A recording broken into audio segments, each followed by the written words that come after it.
माननीय गृह मन्त्री सुदन गुरुङले बोल्नको लागि समय माग गर्नुभएको छ। अब म उहाँलाई समय दिन्छु।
सम्माननीय सभामुख महोदय,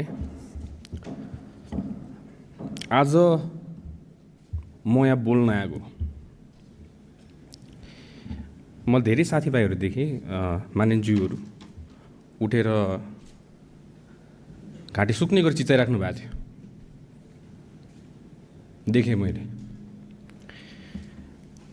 र यो भन्दै गर्दाखेरि चाहिँ हामी गृह मन्त्रालयमा बसेर के गर्ने होला, कसरी गर्ने होला, अब कसरी उहाँहरूलाई सान्त्वना दिने होला, के गर्ने, कसरी मिलाउने होला भनेर सोच्ने हामीले हाम्रो टिम बनाएर हामी कुरा छलफल गरिरहेका थियौँ।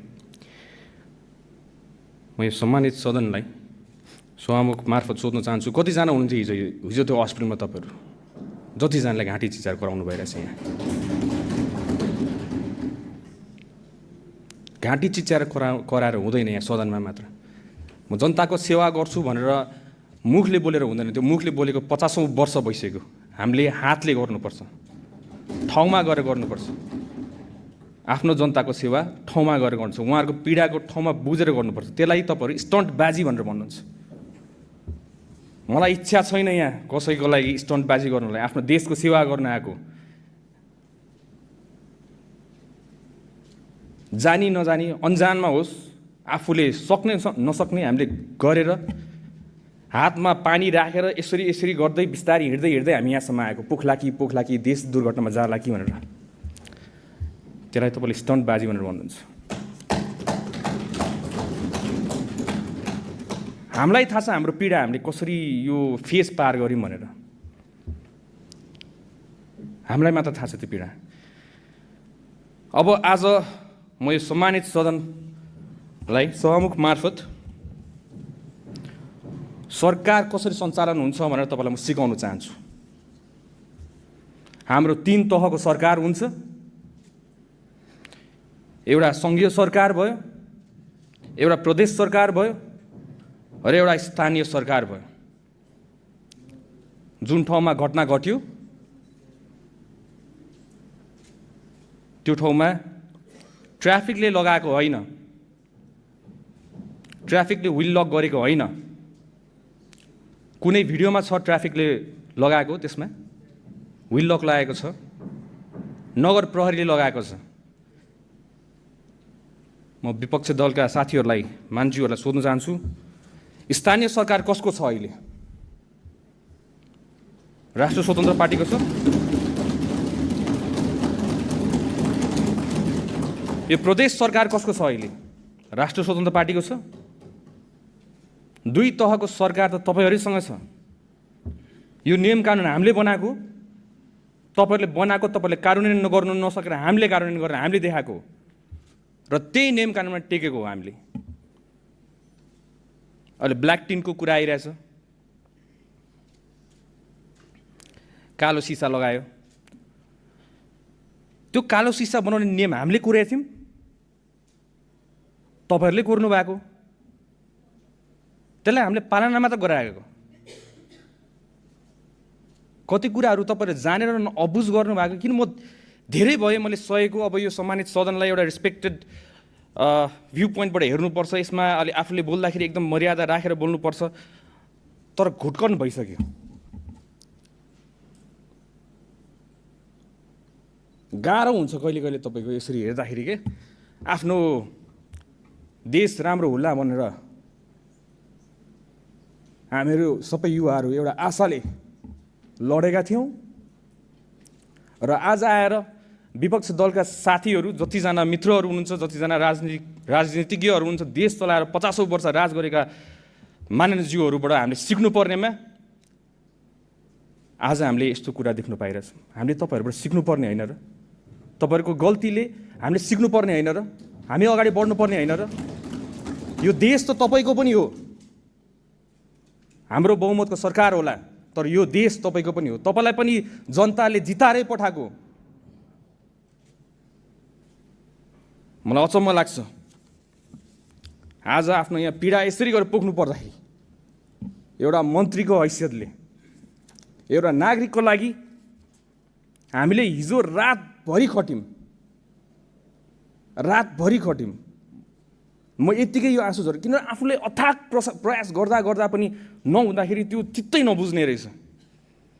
देशको कुन चाहिँ संयन्त्र चलायो, जुन संयन्त्र नेपाल प्रहरी, ट्राफिक प्रहरी जसरी पहिला नेताको मात्र रक्षा गर्नुलाई आज हिजो राति तपाईँ हेर्नु होला, त्यहाँ रातभरि नेपाल प्रहरी, ट्राफिक प्रहरीहरू बाटोभरि उभिएर बसेका थियो। उहाँहरू VVIP सेक्युरिटी दिएर कसको लागि? गणेश नेपालीको सेफ ट्रान्सफर एयरपोर्टको लागि। रातभरि सुतेका छैनन् उहाँहरू पनि आफ्नो नागरिकको रक्षा गर्नको लागि। हामी पनि त्यहाँ गयौँ, त्यहाँ गएर सबै कुरा व्यवस्था गर्नको लागि सबै स्पेसलिस्टहरू बोलायौँ, सबैजना राख्यौँ। पैसाको तपाईँ टेन्सन नलिनु, सरकारले जति खर्च गर्नुपर्छ गर्छ, आफ्नो नागरिकलाई बचाउनको लागि गर्छ, किन नगर्ने? पहिला त्यही VIPलाई मात्र सेक्युरिटी दिन्छ भने आज नागरिकलाई सेक्युरिटी दिनको लागि हरेक बाटोको कुना काप्चामा बसेको थियो।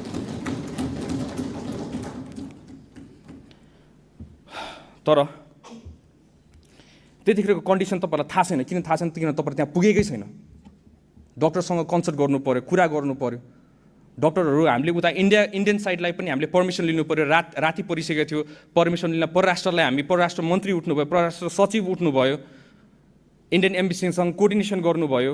इन्डियन एम्बेसीसँग कोर्डिनेसन गरेपछि उताको एम्सको टिमलाई रेडी गर्नु पऱ्यो। उतापट्टि आउँदाखेरि फेरि यताबाट एयरप्लेनले हाम्रो एयर एम्बुलेन्स स्ट्यान्ड बाईमा राख्यौँ हामीले।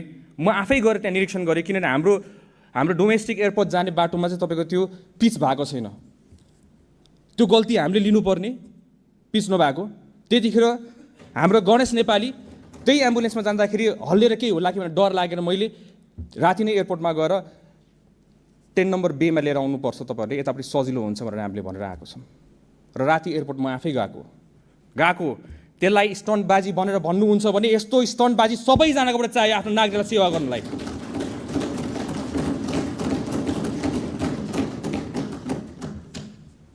र पत्रकार मित्रहरूलाई पनि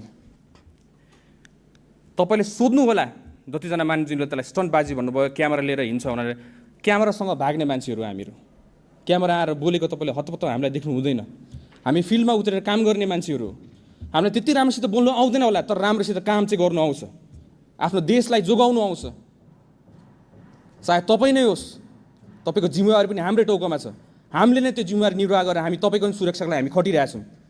हामीले कहिले पनि भनेका छैनौँ कुनै दल, कुनै पार्टी भनेर हामीले छुट्याएको छैनौँ यहाँ। तर पहिला के हुन्थ्यो, हामी पहिला बस्दाखेरि एउटा नागरिक भएर हेर्दाखेरि के हुन्थ्यो, यताबाट एकजना उफ्रिनुहुन्थ्यो, उताबाट अर्कोजना उफ्रिनुहुन्थ्यो, दिनभरि त्यो ड्रामा हुन्थ्यो हाम्रोबाट यहाँ। तर अब हामी नसुध्रेर कहिले सुध्रिने? त्यही भएर हामीले हिजो अथाक प्रयास गरेको, प्लेन 3 एयरलाइन्स रेडी गरेको, पर्मिसनहरू लिनुपर्छ, लिएकै हो, तर डक्टर्सहरूले स्टेबल राख्नु पर्यो, पेसेन्टलाई स्टेबली ट्रान्सफर गर्नु पर्यो। अब उहाँको ब्लड प्रेसरै लो भइसकेको थियो। ब्लड प्रेसर लो भएको टाइममा हामीले उहाँलाई लाँदै गर्दाखेरि केही गरी घटना घटिहाल्यो भने त हामीले त बचाउने उद्देश्यले गरिरहेको हो नि त। डक्टर्सहरूको रेकमेन्डेसन त बुझ्नु पर्यो। अब यहाँ आएर सबैजना एक्सपर्ट भइसकेका छन्, सबैजना डक्टर्स भइसकेका छन्। त्यहाँ डक्टर्स एक्सपर्ट्सहरू, नेपालको विज्ञ डक्टर्सहरू सबै हामीले राखेको थियौँ त्यतिखेर। कुनै हालतमा बचाउनु पर्यो हामीले भनेर भने त। तर त्यही पनि त्यो जिम्मेवारी कसको थियो? स्थानीय तह। त स्थानीय तहको सरकार कसको छ अहिले नेपाल अहिले काठमाडौँमा? तपाईँहरू आफै भन्नुहोस्, स्थानीय सरकार कसको? विल लक लागेको कसले? हामीले भनिराख्नु पर्ने, अनि त्यो दोष पनि हामीले भोग्नुपर्ने। हामीले आफ्नो जिम्मेवारी निभाउँछौँ, जोसुकैले गरेको होस्। आफूले अघि बढ्नुपर्छ, त्यसमा दोष लाउनु हामीलाई छैन। आफूले गर्नुपर्ने कर्तव्य, राज्यले गर्नुपर्ने कर्तव्य त यही त हो त। आफ्नो नागरिकलाई जसरी हामी बचाउनु पर्ने गर्छौँ। 3 रात सुत्नु नपरोस्, 4 रात सुत्नु नपरोस्, हामी सुत्दिनौँ। आफ्नो नागरिकलाई बचाउँछौँ, हामी प्रयास गरेकै हो मान्छेहरू। र अहिले आउँदाखेरि आफ्नै साथीभाइहरू, मान्छेहरू जो अगाडि एउटा बोल्नुहुन्छ, पछाडि अर्कै बोल्नुहुन्छ। चित्त बुझ्दैन रहेछ यो। अगाडि जसरी बोल्नु भएको छ त्यसरी नै पछाडि बोल्नु पर्यो। अगाडि आउनुहुन्छ मान्छेहरूले एकदम ल भन्दै घुलमिल गरेर बोल्नुहुन्छ, पछाडि गरेर के गरेर बोल्नु भएको थियो? सदनमा जे बोल्नुहुन्छ त्यसै गरी हामीलाई बाहिर पनि ट्रिट गर्नु, अनि पो हामीलाई थाहा हुन्छ त। यो हामीलाई मन पर्दैन, यो पर्दा पछाडिको खेल। त्यही भएर यसको लागि हामीले एउटा छानबिन समिति पनि एउटा गठन गरेका छौँ। डिआइजी हाम्रो गोविन्द थपलियाको संयोजकतामा 5 सदस्यको छानबिन समिति हामीले गठन गरेका छौँ। 3 जना अहिले हामीले छानबिनको लागि, सोधपुछका लागि नियन्त्रणमा लिएका छौँ। महानगरपालिकाको प्रहरीहरू, उहाँहरूलाई पनि नियन्त्रणमा लिएको छौँ। अनि यसमा हामी निष्पक्ष हिसाबमा हामी छानबिन पनि गर्छौँ। र बुझ्नुपर्ने कुरा, एउटा कुरा, हामी गृह मन्त्रालय हामी एन्फोर्स गर्ने हो। ट्राफिकको फाइन कुनै लाउँछ भने ट्राफिकले फाइन त उहाँहरूले कोर्ने होइन नि त। भौतिक तथा यातायात मन्त्रालयको विभाग छ, त्यहाँबाट नियम कानुन बनाएर हाम्रो सदनबाट पास भएर बल्ल त्यो विधेयक हो। तपाईँहरूलाई सिकाउनु पर्ने मैले, जो भर्खरै राजनीतिमा आएको छ, त्यो विधेयक हो भनेर।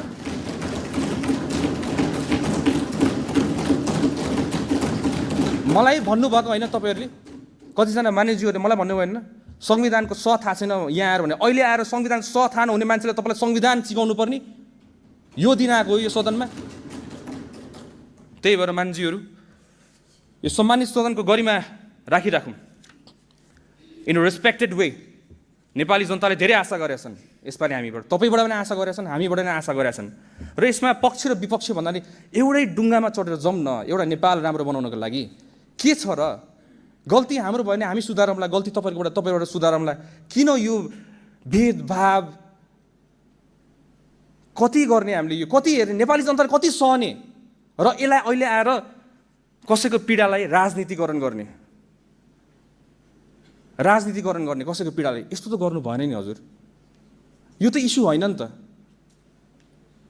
निर्मला हत्याकाण्ड पनि राजनीति भएको होइन त्यतिखेर? तपाईँहरू मलाई भन्नुहोस्, त्यो सानो नानीको लासमाथि राजनीति गर्ने को हो त्यतिखेर?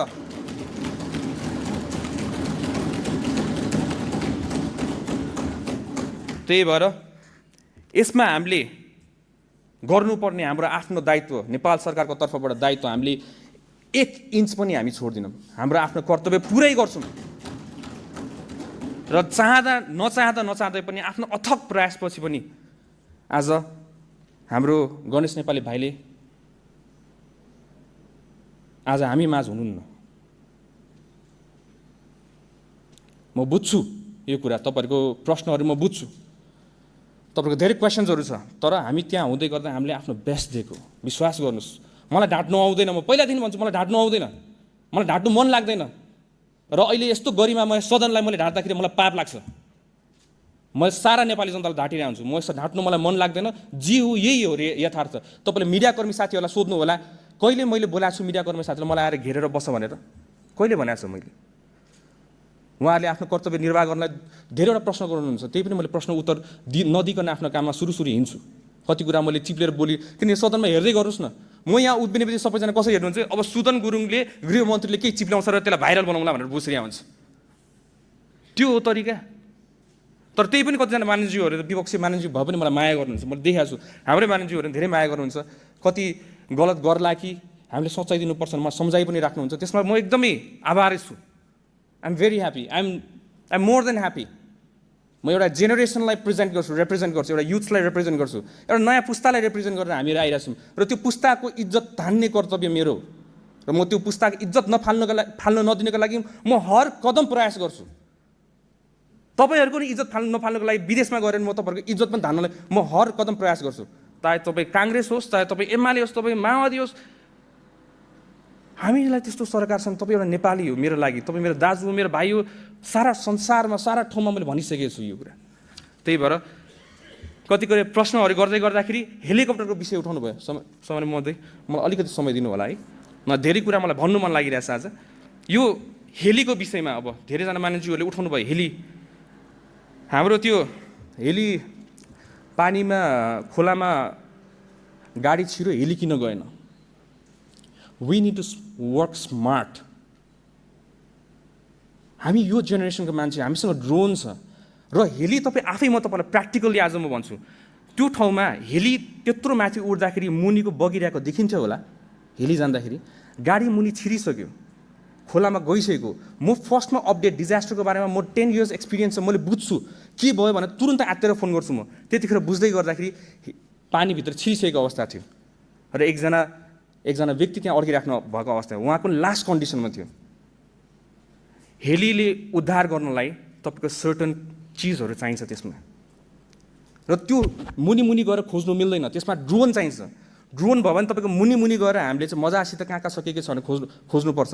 सशस्त्र प्रहरी बलको हाम्रो यहाँ के भन्छ कुरिङटारको होल टोली जानुभएको छ त्यहाँ, र त्यहाँ हेली चाहियो। हेली आएर उद्धार हुने होइन, स्मार्ट वेमा गर्नुपर्छ हामीले हेलीको यो। किन त्यो पैसा त हेलीको पैसा त तपाईँको पनि हो। कतिजनाले मलाई फोन गर्नुहुन्छ, यहाँ एकदम अर्जेन्ट भयो हेली उडाउनु पऱ्यो, एकदम अर्जेन्ट भयो हेली उडाउनु पऱ्यो। किन? अब सवारी दुर्घटना भएको छ, हामी बुझ्छौँ त्यो संवेदनशील पनि, त्यसको विषय हामी बुझ्छौँ, वी अन्डरस्ट्यान्ड। तर सोच्नुहोस् त, हामीले त्यो पूर्वाधारलाई विकास गर्दै जाने होला नि त हामीले त। अब त यो हेली पनि एउटा के रहेछ, सान रहेछ क्या। मैले हेली उडाउनु सकेँ भन्ने टाइपको एउटा भोटरहरूलाई दिने एउटा त्यो एउटा के भन्नुमा एउटा भोटिङ एउटा त्यो जस्तो कि, त्यस्तो नगरौँ। राज्यको पैसा हो, त्यसलाई दोहन हुनु नदिउँ। सकेसम्म परिस्थिति अवस्थाले माग्यो भने हामीले गर्ने हो, तर अवस्थाले नमागेको कन्डिसनमा हामीले गर्नु हुँदैन। त्यो तपाईँकै पैसा हो। फेरि तपाईँहरूले प्रश्न गर्नुहुन्छ हेली किन उडाएको? त्यही भएर त्यसलाई पनि सबै मानिसज्यूहरूलाई म हार्दिक अनुरोध गर्न चाहन्छु, यसमा एकदम संवेदनशील हुन। राज्यको पैसा हो, हामीले हाम्रै पैसा भनेर लिनुपर्छ त्यसलाई। अब विषयवस्तु त यति जस्तो लाग्छ मलाई। गृह मन्त्रालयले एन्फोर्स गर्ने हो यो कुरा, म एकचोटि प्रष्टै पार्न चाहन्छु। ट्राफिकले जरिमाना उहाँले चाहेर कोर्नु हुँदैन, उहाँले चाहेर चिट कोर्नु हुँदैन। त्यो जरिमाना कति हुन्छ के हुन्छ भनेर तपाईँको नियम कानुनमा अलरेडी छ। त्यो नियम कानुन तपाईँहरूकै सरकार, तपाईँहरूकै नेतृत्वले बनाएको कुरा हो। र अहिले त्यो भनेको विधेयक मात्रै हो, पास भइसकेका छैन। पासै नभएको विषयलाई प्रचारबाजी गरेर एकजना मानिसले भनेर सरकारलाई कति हो लाउनुपर्छ, एकदम गुड आइडिया। सरकारले काम गरेन र सरकारलाई पनि लाउनुपर्छ, एकदम राम्रो आइडिया। तर प्रश्न पनि पारिदिनु पऱ्यो होला नि जनतालाई। यो त विधेयक मात्रै हो, पास त भएको छैन। यसमा छलफल हुन्छ, तपाईँहरूको राय सुझाव हुन्छ, तपाईँहरूले आफ्नो ओपिनियन भन्नुहुन्छ, यो भएन भनेर तपाईँहरूले पनि कराउनुहुन्छ, उठ्नु होला, संसद अवरोध गर्नु होला। हामी पनि आफ्नो जनतालाई दुःखमा देख्न चाहन्छौँ होला त। हामी तपाईँको आँसु हेर्नु सक्दैनौँ। यस्तो हो अहिलेको सरकार। तपाईँ विपक्षी होस्, तपाईँको पनि आँसु हेर्नु सक्दैनौँ हामीले। त्यही भएर यो सम्मानित सदनलाई सभामुख ज्यू मार्फत मेरोबाट भुलचुक भएमा, मेरो शब्द चयनहरूमा नमिलेमा, मेरो इन्टेन्सन चाहिँ कहिले गलत छैन हजुर। 5 yearsमा 5 वर्षको कार्यकाल हो। 5 वर्षको कार्यकालमा मैले भनिरहेको छु, मेरो शब्द चयन एकदम राम्रो हुनेवाला छ। तपाईँले मलाई 6 महिनाको कार्यकालमा देख्नु भइरहेछ अहिले सदनमा उभिँदै गर्दाखेरि मेरो शब्द चयनहरू धेरै मिलिसकेको छ। शब्द होइन, यसमा तपाईँको ढाका टोपी र दौरा सुरुवाल लगाएको यो सदनमा कैयौँ बसिसकेका थिए, तर देश बेच्नलाई होइन। तपाईँ जे लाउनु तपाईँको पहिरनसँग नहोस्, तपाईँको इमान्दारिता, आफ्नो देशप्रतिको एउटा माया, एउटा पेट्रोइटिक मान्छे हुनुपर्छ जस्तो लाग्छ मलाई चाहिँ। आज यो देशलाई केही पर्दाखेरि ल भन्नुहोस्, सुदन गुरुङलाई राखेर यो देश बच्छ भने सुदन गुरुङलाई गोली ठोक्नुपर्छ भने फर्स्टमा सुदन गुरुङ नै आउँछ तपाईँहरू सबैजनालाई बचाउनको लागि। यो देश बाँच्छ भने मैले सुनिरहेको छु 24 गते सुन्दा 8-9 महिना भयो, 24 गते बच्चा मरेको छ। तपाईँहरूलाई 24 गतेको पिर,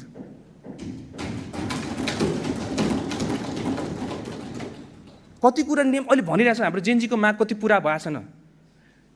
त्यो नियम कानुन अड्काउने कसले बनाएको? हामीले बनाएको। पुरानो नियम कानुनमा टेकेर गरेन फेरि भ्रष्टाचारको मुद्दा लाउने, फेरि त्यही प्रतिपक्षको साथीहरू मानिन्ज्यूहरू होला, फेरि भ्रष्टाचार भयो भनेर भन्नु होला, त्यहाँ कसैलाई न्याय दिँदै गर्दाखेरि त्यो पनि विचार गरेर गर्नु पर्यो हामीले त। त्यो गर्दै गरेर यति दुःख पाछौँ हामीले, तर बट स्टिल आफ्नो देशको लागि यस्तो दुःख त 100,000 कुर्बान हो।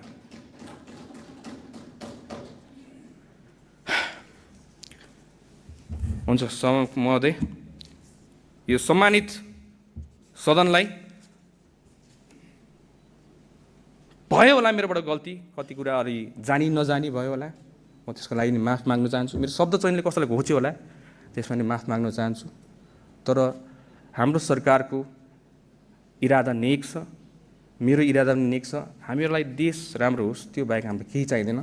हजुर आएर बसी पनि केही फरक पर्दैन। हजुर देश राम्रो होस्, देश जोगोस्।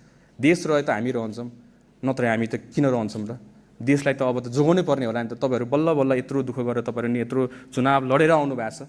त्यही भएर म सम्पूर्ण मानिसहरूलाई एउटा नागरिक तहको एउटा भुइँ मान्छेको तहबाट म हजुरलाई आग्रह गर्न चाहन्छु, हाम्रो देश बचाउनलाई र बनाउनलाई सहकार्य गरेर जाउँ, एकअर्काको खुट्टा तानेर नजाउँ, एकअर्कालाई सम्झाइ बुझाइ गरेर जाउँ।